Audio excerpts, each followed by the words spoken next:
여러분 반갑습니다. 1년에 한 번 정도 이렇게 늘 이맘때 대예배 말씀으로 이렇게 섬기게 되는 것 같은데요. 여러분 아실지 모르겠지만 지금까지 제가 시리즈 설교를 하고 있답니다. 미처 모르셨죠? 인간의 고난과 고통이라는 주제. 이런 베드로 서신을 보면 고난과 고통은 크게 세 가지 유형이 있다라고 말씀하고 계시는데요. 첫 번째, 우리의 죄 때문에 당하는 고통. 우리의 중생과 관련이 있죠. 성령의 메마르게 하시는 사역 2년 전에 했었고요. 1년 전에는 여러분 기억나십니까? 우리를 구원하신 우리 주님의 나라와 그분의 복음을 위해 우리가 자발적으로 맞이하게 되는 그 고난. 그래서 제가 제자도에 대한 이야기를 했었고요. 자, 오늘은 마지막으로 이유를 알 수 없는 고통이라는 주제로 말씀을 전하고자 합니다. 오늘 엮기서 전반을 통해 고통에 직면하기라는 제목으로 말씀을 나누려고 하는데요. 사실 저는 이 주제를 가지고 뭔가 그럴듯한 말을 할 만한 자격을 가지고 있지를 못합니다. 저라는 사람이 여러분 이 짧은 생애를 살면서 당한 고통이라는 게 얼마나 되겠습니까? 아마도 이 예배에 참여하시는 대부분의 분들이 긴 인생의 여정 가운데 당하셨을 그 큰 고통들에 비하면 감히 입 밖에 내놓기에도 보기에 겨운 것들일 테고요. 이런 제가 이 주제로 설교를 나누기에는 참 부족하다라는 마음을 떨쳐버리기 쉽지 않습니다. 하지만 주께서 주시는 마음을 따라 오늘 저는 그 고통의 수준이 어느 정도였는지를 따지는 것과 무관하게 하나님께서 어떤 말씀을 우리 공동체에 들려주고 싶어 하실까? 특별히 오늘 우리 가운데 보이지 않지만 고통이라는 긴 어둠의 터널을 지나고 있는 우리 형제 자매들에게 하나님께서 어떤 위로의 말씀을 주고자 원하시는가에 제 관심을 두고 설교를 준비했습니다. 진심으로 바라는 것은 오늘 나누는 이 말씀이 우리 공동체와 특별히 이 가운데 있는 그 누군가에게 정말 필요했던 그런 말씀이었으면 정말 좋겠습니다. 이제 말씀으로 들어가겠습니다. 어두운 바깥에 있지 않아도 됩니다. 하지만 별을 보기 원한다면 어둠이 필요합니다. 비록 별은 어둠을 필요로 하지도 요구하지도 않지만. 애니 달라드라는 사람의 시입니다. 우리에겐 꼭 어둠이 필요하지 않습니다. 하지만 정말 소중한 어떤 것, 별을 보기 원한다면 반드시 어둠으로 나아가야 합니다. 어둠 없이 별을 볼 수 없기 때문이죠. 사실 솔직히 우리는 굳이 어둠으로 나가고 싶어 하지 않습니다. 하지만 한 초월자가 우리를 어둠으로 떠밀어 버리십니다. 하늘의 그 아름다운 수많은 별들을 보여주고 싶어 하셨기 때문입니다. 전 솔직히 고통이라는 문제에 대해서 알게 모르게 하나님께 참 불만이 많은 사람입니다. 제가 부산에 대학교를 다니던 시절 한 2년 정도 보살펴줬던 저보다 한 대여섯 살 정도 나이가 많은 한 형이 있었는데요. 한국장애인 선교협회의 소개를 통해 만나게 되었고요. 뇌성마비 1급 장애인 형입니다. 할 수 있는 것이라고는 생각하는 것, 아무도 쉽게 알아들을 수 없는 말, 컴퓨터로 오랜 시간을 걸쳐 몇 마디 글을 방목록에 남기는 것이 고작인 그런 형이었습니다. 어머니는 그때 저를 너무 아껴주시고 따뜻하게 대해주셨는데요. 제겐 너무 과분하고 또 고마운 대접이었죠. 그 형의 집은 경제적으로 참 어려웠습니다. 솔직히 그래요. 참 소심스럽고 또 어려운 말이지만 여러분 한 가치만의 누군가가 육체적, 정신적 장애를 가지고 있다는 것, 여러분 솔직히 정말 너무너무 어려운 것입니다. 우리가 어떻게 감히 그 아픔을 이해할 수 있을까요? 그것도 너무 큰 아픔이지만 여러분 그 집은 경제적으로도 너무 어려웠습니다. 부산 영도의 옛날 판자촌을 개조한 집에서 살고 있었는데요. 장마 때 가면 그 단칸방에 빗물이 여기저기 샜던 것으로 기억합니다. 부모님께서는 어머니는 형을 돌봐야 하니까 집에 계셔야 했고요. 아버지는 봉제 공장에 가서 밤늦게까지 일해도 한 달에 지금은 모르겠지만 당시에는 100 몇십만 원 정도 겨우 벌 수 있는 그런 형편이었습니다. 앞으로 부모님이 돌아가시면 자식을 책임질 수 있는 어떤 최소한의 여건이라도 마련되어야 하는데 당장에 몇 백만 원도 꺼내놓기 힘든 그런 경제적 상황 가운데 있었죠. 그러던 어느 여름 방학이었는데 참 뜬금없는데요, 그 형이 갑자기 좋아하는 사람이 생겼다는 겁니다. 그분은 생애 하고 싶은 게 딱 두 가지가 있었는데요, 하나는 직장을 얻는 것, 또 둘째는 결혼하여 가정을 갖는 것이었습니다. 그런데 어느 날 저에게 자기를 좋아하는 여자가 생겼다라는 거예요. 누군지 말해달라고 하니까 아니나 다를까 인터넷 채팅으로 만난 사람인데 서울 사람이랍니다. 그래서 제가 솔직히 그렇게 말했죠. 괜히 그런 거라고, 제발 이런 장난에 넘어가지 말라고. 하지만 너무 늦은 것 같더라고요. 너무너무 만남을 기대하고 있었습니다. 자기가 장애인인지 알고도 자기를 너무 좋아해 준대요. 제가 방학하는 대로 한번 같이 서울에 올라가자고 그러더라고요. 저는 어느 정도 결말이 예상이 되었지만 차마 가지 말자고 솔직히 못하겠더라고요. 그래서 그 사람과 전화로 약속 날짜랑 어디서 만날지 다 잡았죠. 떠나는 날 아침에 제가 택시를 타고 그 집에 도착했습니다. 깔끔한 회색 체크무늬 옷이랑 아식스 운동화를 예쁜 걸로 하나씩 샀더라고요. 또 저기 보니까 몇십만 원 하는 휠체어도 경제 사정도 참 여유치 않은데 애정껏 너무 낡아서 그런지 하나 구입했더라고요. 그리고 어머니는 어떤 마음인지 잘 모르겠지만 밤새 그 여자분이 받고 싶어 한다는, 여러분 아실지 모르겠지만 당시에 드라마 삼순이라는 드라마에서 나온 돼지 인형 있잖아요. 그걸 밤새 정성껏 포장해 두셨더라고요. 그렇게 KTX를 타고 서울에 올라갔더랬습니다. 점심을 먹고 그 여자분에게 전화를 했더니 여러분 어떻게 되었을까요? 못 나오겠다고 하더라고요.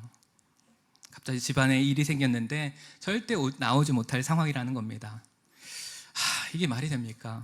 그래서 제가 당신의 집에 어떻게든 형을 데리고 갈 테니까 딱 한 번만 잠깐만 만나자고 이렇게 선약을 해서 부산에서 서울까지 오게 해놓고 이런 경우가 어디 있냐고 그랬더니 전화를 끊어버리더라고요.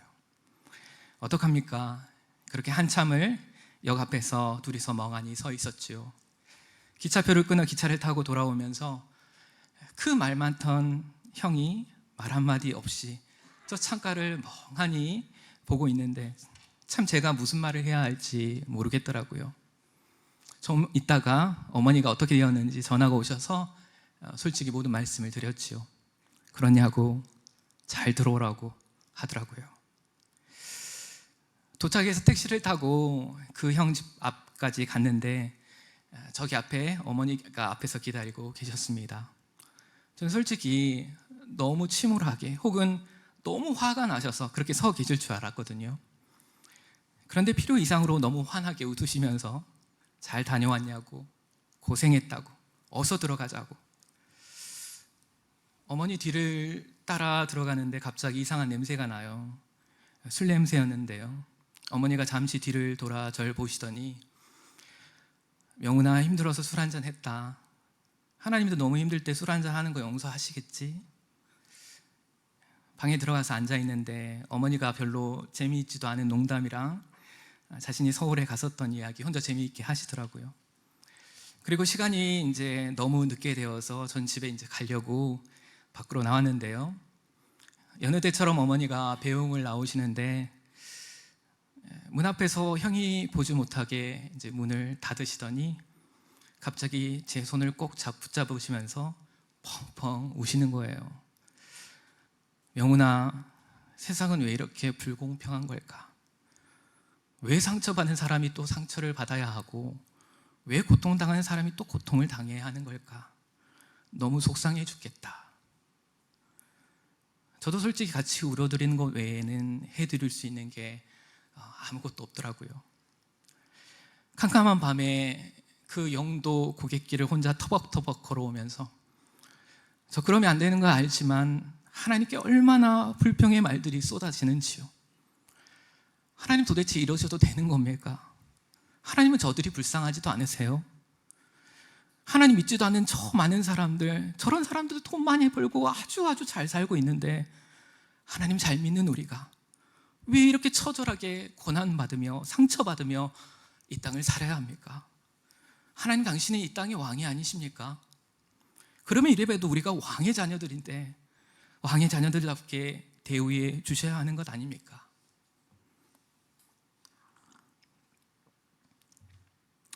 여러분, 이것이 바로 우리가 결코 풀 수 없는 딜레마, 고통의 문제에 대한 단적인 예입니다. 사실 이 문제 때문에 하나님 믿는 거 포기하고 떠나버린 사람 아주 많지요. 대학교 때 부산역에 노방 전도를 나간 적이 종종 있었는데요. 한 번은 한 택시 운전기사가 밖에 나와서 담배를 피고 계시더라고요. 그 아저씨에게 갔지요. 아저씨 안녕하세요. 너무 춥죠? 아저씨 혹시 예수님 믿으세요? 그랬더니 이 아저씨가 막 화를 내시는 거예요. 이 아저씨가 정말 조직폭력배처럼 그때 생기셨었는데 와, 한 대 때리실 것 같은데 맞으면 거의 죽음이겠더라고요. 근데 갑자기 아저씨가 진지해지시면서 제게 이야기를 하는 거예요. 자기도 솔직히 예수님을 믿지 않았던 것이 아니래요. 잘 믿고 있었는데 어느 날 자신의 사랑하는 가족이 죽었고 경제적으로도 거의 파산 지경에 와서 이렇게 택시 운전기사를 하는 거래요. 그러면서 자신이 그렇게 하나님을 잘 믿었는데 하나님 어떻게 자기에게 이러실 수 있냐고, 하나님은 분명 존재하지 않는다고 저한테 말을 하더라고요. 여러분, 어쩌면 이 아저씨의 말이 오히려 논리적으로 더 맞는지도 모릅니다. 여러분, 이 세상을 창조한 전능한 창조자가 있다고 여러분 가정해 보십시다. 그리고 그 창조자는 모든 만물을 주관하고 계십니다. 그런데 그의 의도를 따라 살고 있는 인간에게 여러분, 고통이라는 것이 존재합니다. 그렇다면 여러분, 결론은 세 가지 중에 하나입니다. 그 창조자는 애초부터 존재하지 않거나, 존재한다면 그 창조자는 사람들을 고통에서 구해줄 만큼 전능하지 않는 창조자이거나, 그렇지 않다면 사람들의 고통을 즐기는 악한 창조자이거나, 이게 세상 사람들이 말하는 하나님에 대한 논리적인 결론입니다. 여러분, 과연 그들의 말처럼 하나님은 존재하지 않거나 무능력하거나 혹은 우리의 고통을 방관하는 악한 창조자일까요? 우리 욥기서의 시작으로 한번 들어가 보십시다. 여러분, 욥기서 1장의 무대는 하나님께서 계시는 저 하늘나라입니다. 저기 하나님께서 앉아 계시는데 저기에 누군가가 나타납니다. 누구입니까? 바로 사단입니다. 저는 여러분, 이 존재가 실제 사탄인지 아니면 직책으로서의 어떤 천상의 존재인지는 확실히 잘 모르겠습니다. 어쨌든 하나님께서 이렇게 부르시죠. 사단아, 이리 와봐라. 사단이 말합니다. 왜 그러세요? 하나님께서 너 어딜 그렇게 돌아다니냐 하니까 사단이 땅을 두루두루 돌아다니다 왔습니다. 그런데 이 사단에게 여러분, 하나님께서 정말 자랑하고 싶은 게 있었나 봅니다.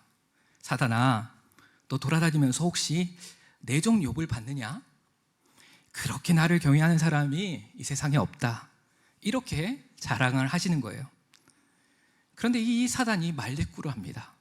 사단이 그래요. 성경을 보면 욥이 어찌 까닭없이 하나님을 경외하리이까? 그에게 수많은 물질과 복을 줬으니까 하나님을 경외하는 것이 아닙니까? 한번 모조리 뺏어보세요. 그래도 계속 하나님을 잘 섬기나? 여러분, 결국 문제는 이것입니다. 하나님은 사람이 아무것도 바라는 것 없이 하나님을 사랑하고 경외하는 것이 가능하다. 그리고 그것이 진짜 믿음이다 라고 말씀하시는 거고, 여러분, 사단 쪽은 사람이 하나님을 섬길 때는 어떤 보상을 바라고 섬기고 또 실제로 보상을 받고 있기 때문에 하나님을 섬긴다. 그러니까 사람이 아무런 까닭 없이 하나님을 섬기지 않는다라는 입장입니다. 하나님과 사단의 이 내기는 과연 누구의 승리로 돌아갈까요? 하나님의 허락하에 사단은 곧바로 욥의 모든 것을 순식간에 앗아가 버립니다. 재산과 가족과 심지어 욥의 몸까지. 여러분, 이런 황당한 반전이 어디에 있습니까? 이 세상 최고의 부자가 이 세상에서 가장 초라한 거지, 비참한 존재가 되어버렸습니다. 얼마 후에 자신의 친구들이 찾아옵니다. 처음에는 새 친구인 엘리바스, 빌닷, 소발이 찾아왔는데요. 여러분, 나중에는 엘리후까지 찾아옵니다. 여러분, 이들은 처음에 욥의 모습을 보고 옷을 찢으며 울고 함께 괴로워합니다. 하지만 곧바로 욥에게 왜 고통이 찾아왔는지에 관한 자신들의 생각들로 욥을 충고하기 시작합니다. 진정한 위로자가 되어야 할 이들이 오히려 욥을 괴롭히기 시작하는 것입니다. 한 인간의 육신과 정신과 영혼이 하염없이 내려앉는 이 절망의 순간에 사병과 논리와 인과론적인 충고가 이루어지고 있는 것입니다. 저도 이와 비슷한 경험을 한 적이 있는데요.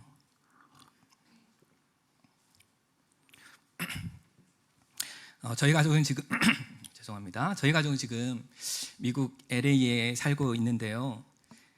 많은 이민자들은 여러분 저마다 이야기가 아마 있겠지요. 저희 가족도 그렇습니다. 드라마에 종종 등장하는 굉장히 흔한 스토리이긴 한데요. 제가 고3 때 보증을 잘못 둬서 내몰리고 또 떠밀려 간 곳이 바로 미국 LA라는 곳입니다. 저희 아버지는 미국에서 지금 작은 철공소를 운영하십니다.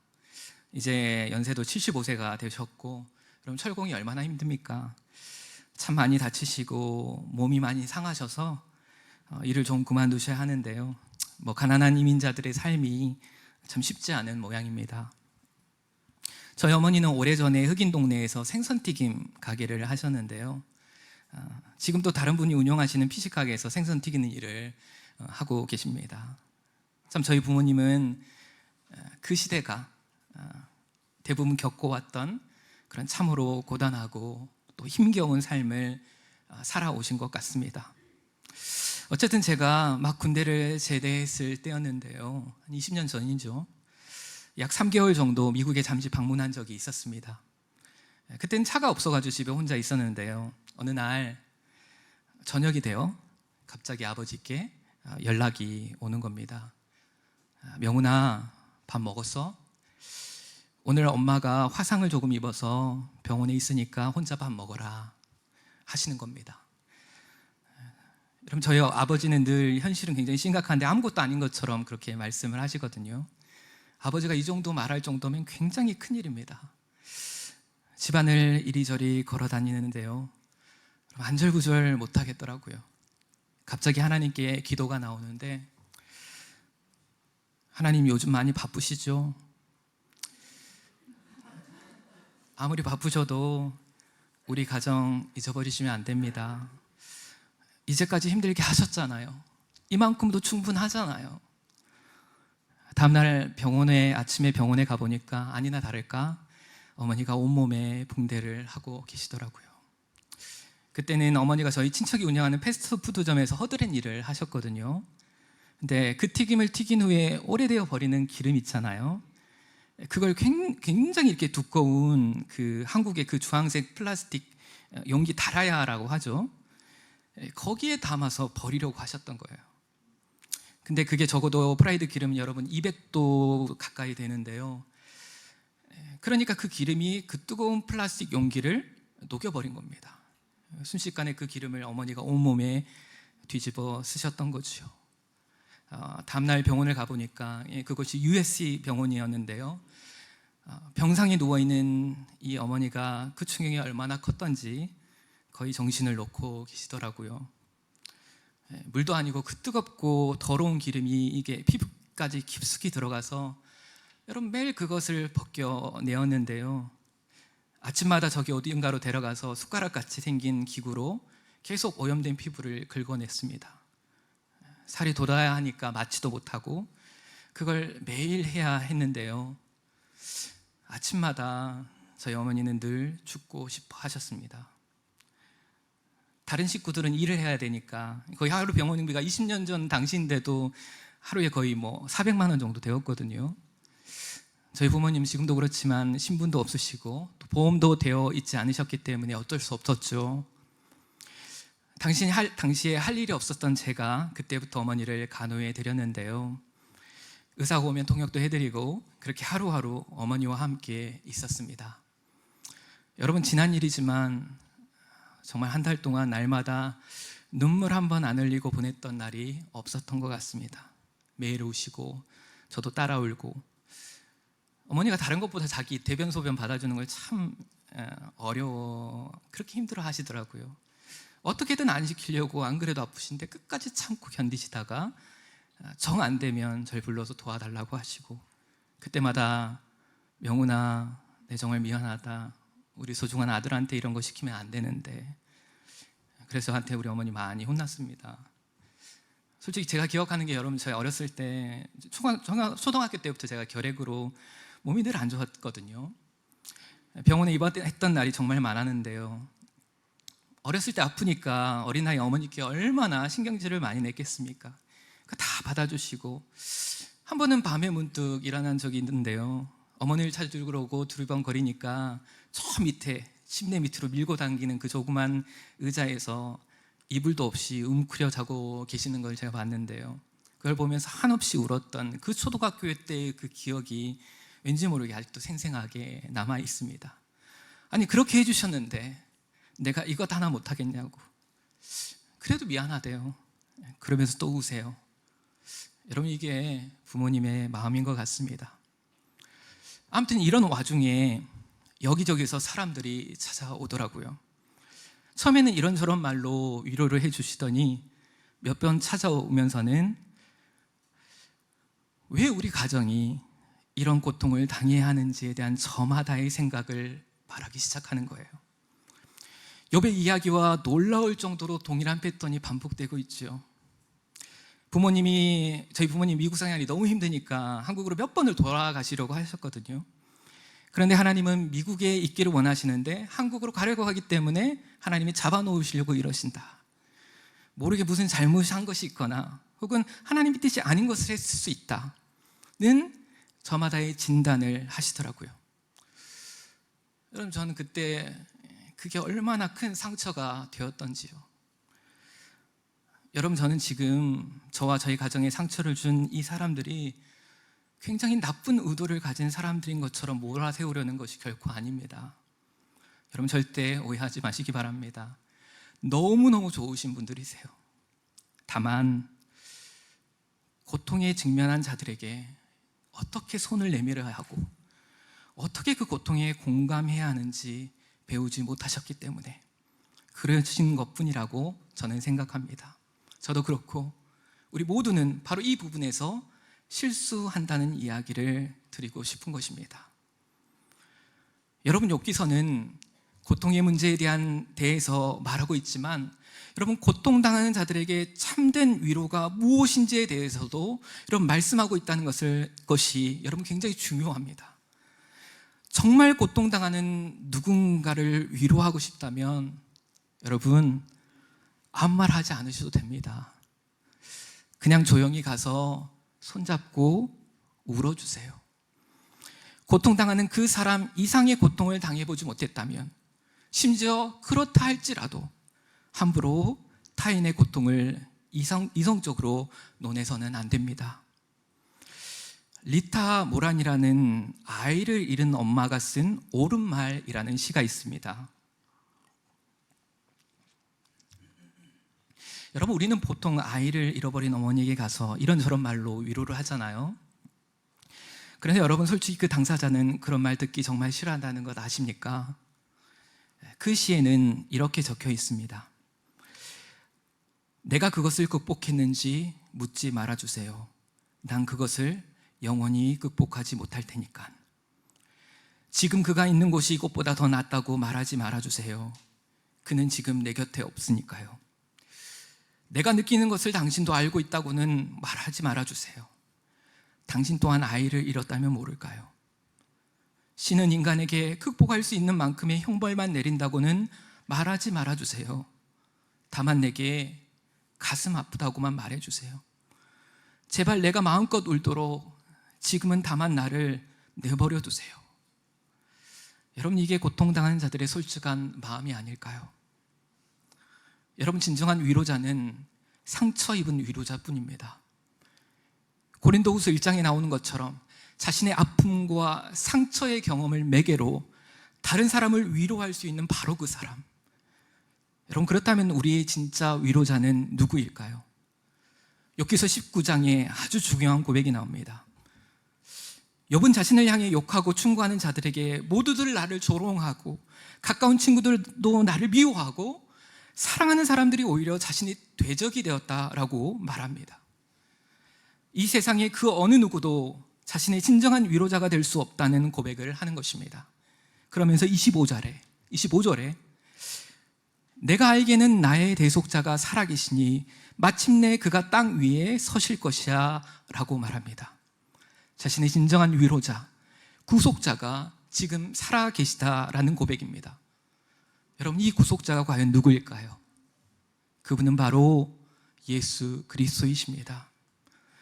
아브라함과 같은 족장시대의 사람인 욥이 2000년 전 이 땅에 고통당하는 자들을 위해 내려오셨던 예수 그리스도를 예언하고 계시는 것입니다.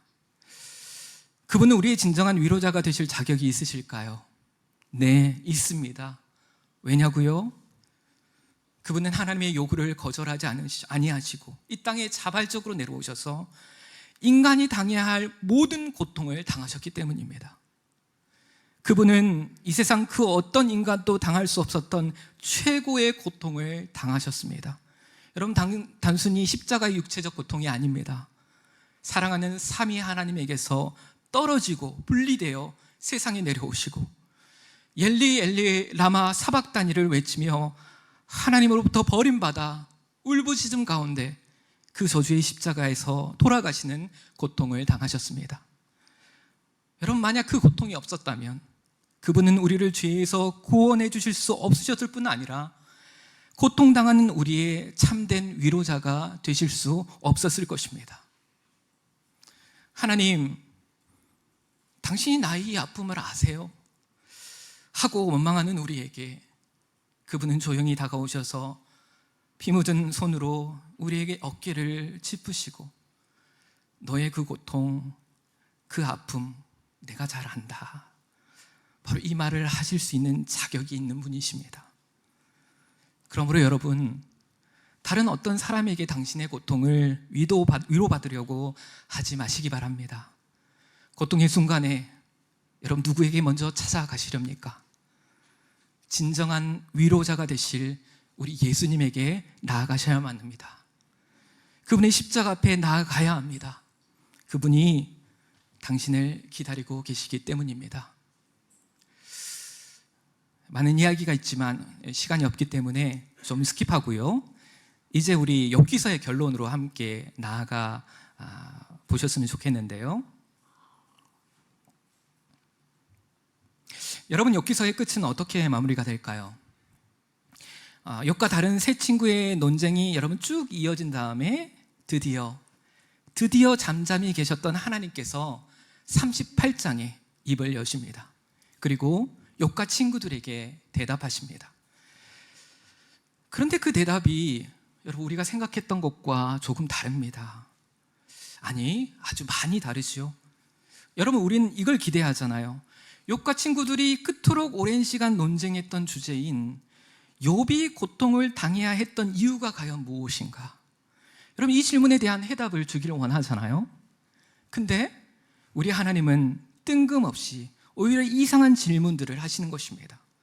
질문이 쏟아집니다. 여러분, 너무 많아서 다른 말씀을 못 드리겠는데요, 나중에 집에 가셔서 한번 찾아보시기 바랍니다. 대략 이런 거예요. 내가 땅에 기초를 놓을 때 너 어디 있었느냐? 우리가 어디 있긴요? 없었죠. 바닷물이 흘러나올 때 그것을 막을 자가 누구냐? 전 못하죠. 누가 폭우를 위해 길을 내었느냐? 누가 들나귀를 놓아 자유롭게 하느냐? 타조가 왜 그 알을 마음껏 버려두느냐? 이 세상을 누가 창조했느냐? 주제를 벗어난 말도 안 되는 말씀들을 하시는 것입니다. 하지만 하나님은 그 수많은 질문들을 통하여 욥과 또 여러분에게 또 우리에게 가르쳐주고 싶으신 게 있으셨습니다. 그 질문의 유형은 결국 두 가지인데요. 너 아느냐? 너 할 수 있느냐? 이에 대한 우리의 대답은 간단합니다. 모릅니다. 못합니다. 하나님은 그 질문들을 통해 우리의 무능함과 무지함을 깨우쳐 주고 싶으신 겁니다. 하지만 아직도 우리는 상식적으로 이해할 수 없습니다. 왜 그런 말씀을 하시는지. 우리는 욥이 고난당하는 이유를 듣고 싶은 건데, 그런데 하나님이 이 말씀들 후에 욥이 한마디 말을 합니다. 그때 비로소 하나님께서는 욥의 이전의 모든 것들, 아니 이전보다 더 크게 회복시켜 주십니다. 욥이 한 바로 그 말이 바로 회복의 열쇠라는 것이죠. 여러분, 욥이 어떤 말을 했는지 아십니까? 이런 말을 합니다.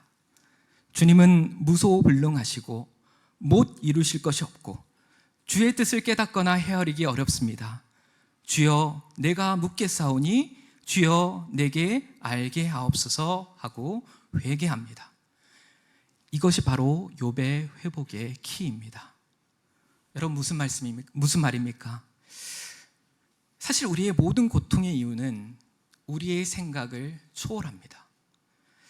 하나님 만드신 모든 세상과 여러분 그분이 운영하시는 그 하나님의 나라는 우리의 짧은 지혜로 헤아릴 만큼 그렇게 간단하지 않습니다. 여러분, 세상의 만물들을 보십시오. 그렇게 간단하게 움직입니까? 우리가 알 수도 없고 할 수도 없는 것들 투성입니다. 이사야 55장에서 말씀하시는 것처럼 이는 하늘이 땅보다 높음같이 내 길은 너의 길보다 높으며 내 생각은 너희의 생각보다 높음이니라. 하나님은 우리의 차원과 결코 비교할 수 없습니다. 여러분, 바로 그분이 우리에게 고통을 주시는 것입니다. 따라서 그 고통의 이유와 그것이 언제 주어지는지, 그리고 그 고통은 어떤 형태로 올 것이며 그 고통의 정도는 어느 정도인지, 그리고 그 결말은 어떻게 되는지, 그것은 하나님만이 아십니다. 그 고통을 허락하시는 하나님의 의도는 하나님만이 헤아리실 수 있습니다. 그렇다면 우리가 할 수 있는 여러분 유일한 반응은 무엇입니까? 욥이 그랬던 것처럼 그분의 전지전능함을, 우리와 차원이 다른 분이심을 인정하는 것, 그 고백이 바로 회복의 열쇠인 것입니다. 하나님, 당신이 나를 어떤 어둠으로 인도하시는지 난 잘 알지 못합니다. 헤아리기 어렵습니다. 하지만 제가 겸허히 순종하겠습니다. 그 이해할 수 없는 고통 가운데서도 나 하나님 당신을 신뢰하겠습니다. 욥기서의 핵심은 바로 이것입니다. 많은 사람들이 욥기서의 주제를 고통 그리고 축복이라고 단순히 생각하지만 결코 그렇지 않습니다. 욥기서의 주제는 이해할 수 없는 고통 가운데서도 변치 않는 믿음입니다. 물질적인 복 하나 주어지지 않을지라도 다른 그 어떤 보상을 바라고 하나님을 섬기는 것이 아니라 하박국 선지자의 고백처럼 비록 무화과 나무가 무성하지 못하고 포도 열매가 없고 감람나무에 소출이 없고 논밭에 식물이 없어도 우리의 양이 없고 외양간에 소가 없다 할지라도 그런 것 하나 없는 고통 중에라도 나 여호와 그 구원의 하나님 한 분만으로 우리가 기뻐할 수 있느냐, 그분을 끝까지 신뢰할 수 있는 믿음을 가지고 있느냐, 여러분 이것이 바로 욥기서의 주제인 것입니다. 하나님께서는 초자연적인 능력으로 우리를 고통에서 구해 주실 수 있는 분이시지만 그렇게 하지 않는 이유는 바로 우리들을 통해서 그 믿음을 보고 싶어 하시기 때문입니다. 여러분, 제가 한 가지만 묻겠습니다. 여러분이 지금 자랑스럽게 가지고 있는 그 믿음은 앞으로 그 어떤 이해할 수 없는 어마어마한 고통이 온다 해도 그분께 실망하지 않을, 그분을 포기하지 않을 그런 변치 않는 믿음이십니까? 이것이 바로 하나님이 욥에게 하시는 질문이시고 또한 우리에게 하시는 질문인 것입니다. 그렇다면 알겠어요. 하나님이 이 믿음을 요구하신다는 것 알겠어요. 그럼 고난은 그걸로 끝나는 이야기인가요? 고난은 정말 고난 그 자체일까요? 단순히 우리의 믿음을 시험하시기 위한 도구일 뿐일까요? 어떻게든 이를 악물고 버텨야만 하는 필요악일까요? 고난당하는 그 사람은 괜히 잘못 걸려서 고통을 당하는 것일까요? 여러분 기억하십시오.